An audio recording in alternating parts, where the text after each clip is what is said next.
Ukiona umepata mke ambaye akikuomba hela ya kwenda kuwanunulia watoto viatu au madaftari au mavazi au hela yoyote ya kwenda kuwanunulia watoto kitu fulani, alafu ukishampa hiyo hela mke wako, baadaye unatoka kazini, alafu watoto wanakuja, asante baba, asante nini, asante kwa kununulia viatu, asante kwa kununulia sijui nguo, asante sijui kwa kutununulia kitu gani.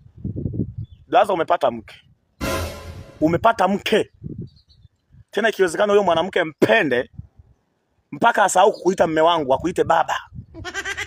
Unajua kwa nini nasema hivyo?